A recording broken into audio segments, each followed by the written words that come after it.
నేటి నుంచి Cherlapalli railway terminal అందుబాటులోకి రాబోతుంది. ప్రధాని మోదీ వర్చువల్ గా ఈ చర్లపల్లి రైల్వే టెర్మినల్ ను ప్రారంభించారు. చర్లపల్లిలో జరిగిన ప్రారంభోత్సవ కార్యక్రమానికి వర్చువల్ గా సీఎం రేవంత్ రెడ్డి, నేరుగా కేంద్ర బొగ్గు గనుల శాఖ మంత్రి కిషన్ రెడ్డి, ఎంపీ ఈటల రాజేందర్, మంత్రి శ్రీధర్ బాబు, గవర్నర్ జిష్ణుదేవ్ వర్మ తదితరులు హాజరయ్యారు.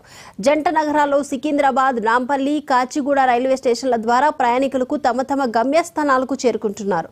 అయితే రోజు రోజుకు పెరుగుతున్న ప్రయాణికుల అవసరాలను తీర్చడానికి సిటీ శివార్లో ఉన్న చర్లపల్లి రైల్వే స్టేషన్ ను కూడా రైల్వే శాఖ అందుబాటులోకి తీసుకుని వచ్చింది. భారీ వ్యయంతో నిర్మించిన చర్లపల్లి టెర్మినల్ అత్యంత విశాలంగా అత్యాధునిక మౌలిక సదుపాయాలతో కొలువుతీరింది. సింపుల్ గా చెప్పాలంటే ఎయిర్పోర్ట్ లుక్ తో కనిపించే ఈ చర్లపల్లి రైల్వే స్టేషన్ ప్రయాణికులకు తమ గమ్యస్థానాలకు చేర్చుతుంది.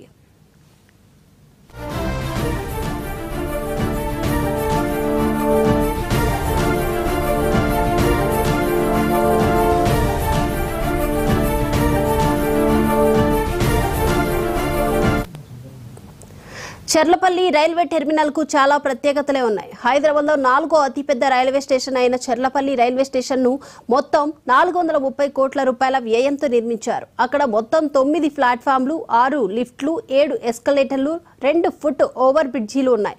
ఎయిర్పోర్ట్ రేంజ్ లో చర్లపల్లి రైల్వే స్టేషన్ టెర్మినల్ నిర్మాణం జరిగింది. హైదరాబాద్ లో 100 ఏళ్ల తర్వాత మరో అతిపెద్ద రైల్వే స్టేషన్ అందరికీ అందుబాటులోకి వచ్చింది.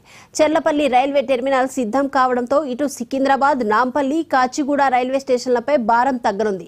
కాకపోతే చర్లపల్లి నుండి హైదరాబాద్ సిటీలోకి రోడ్డు కనెక్టివిటీని పెంచాల్సిన అవసరం ఉంది.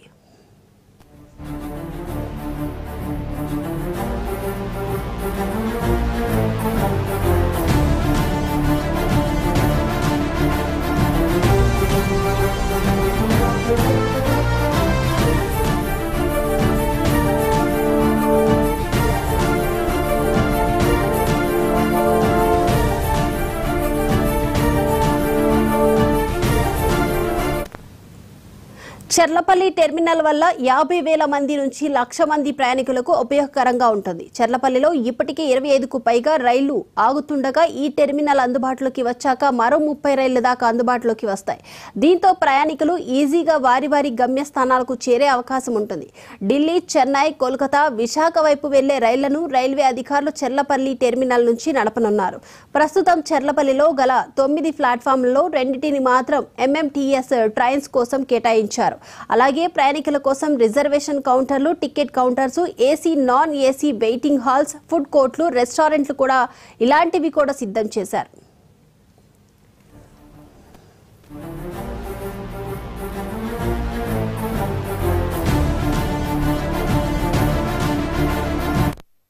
ఏ మాత్రం వెనుకంకు వేయకుండా అన్ని ఒకటి తర్వాత ఒకటి చేస్తూ వచ్చారు. ఇప్పటికే మనకు ఈ యొక్క రైల్వే శాఖ మంత్రి చెప్పడం జరిగింది. సుమన్న గారు తెలంగాణకి ఏమేం చేస్తా ఉన్నాము. మనకు తెలుసు రైల్వే ట్రాన్స్పోర్ట్ రంగానికి జీవనాడి లాంటిది. అలాంటి రైల్వే వ్యవస్థ గత 10 ఏళ్లలో అనేక రకాలుగా అభివృద్ధి చెందుతా ఉంది. ఈ యొక్క టర్మినల్ రావడంతో ఈ రోజు మనం అందరూ కూడా సిటీకి వెళ్ళి సిటీలో ట్రాఫిక్ ఇబ్బంది పడకుండా అవుట్స్కట్స్ లో ఇక్కడే దిగి ఇక్కడ నుంచి రింగ్ రోడ్ ద్వారా హైదరాబాద్ చుట్టుపక్కల ప్రాంతాలకు, హైదరాబాద్ చుట్టుపక్కల జిల్లాలకు వెళ్ళడానికి ఎంతో ఉపయోగంగా ఉంటుంది. కాబట్టి ఈ యొక్క టర్మినల్ రానున్న రోజుల్లో కీలక పాత్ర పోషిస్తుంది. అన్ని రంగాల్లో అభివృద్ధి చెందిన విషయం వాస్తవం. రైల్వేస్, ఏవియేషన్, దాంతోపాటు రోడ్డు. అమెరికా లాంటి దేశాలు కూడా ఈ 3 విభాగాలకు ప్రాధాన్యత ఇవ్వడం అనే అమెరికా లాంటి దేశం అగ్రరాజ్యంగా ఉంది. దాన్ని దృష్టిలో ఉంచుకుని ఒక విజన్, ఒక ప్రణాళికాబద్ధంగా, ఒక ప్లాన్ ప్రకారం నరేంద్ర మోడీ ప్రభుత్వం ఈ 3 రంగాలను అభివృద్ధి చేస్తూ వీటి ద్వారానే మనం ఏదైతే లక్ష్యం అనుకున్నామో అగ్రరాజ్యంగా లక్ష్యాన్ని చేరుకునే అవకాశం. రైల్వే సిబ్బందికి, ఈనాటి కార్యక్రమానికి విచ్చేసిన అనేక మంది మిత్రులకి, ప్రయాణికులకి, పాత్రికేయ మిత్రులందరికీ నమస్కారాలు తెలియజేస్తా ఉన్నాం. ఈ రోజు చర్లపల్లి ఈ కొత్త టెర్మినల్ స్టేషన్ మన గౌరవ ప్రధానమంత్రి గారు వర్చువల్ గా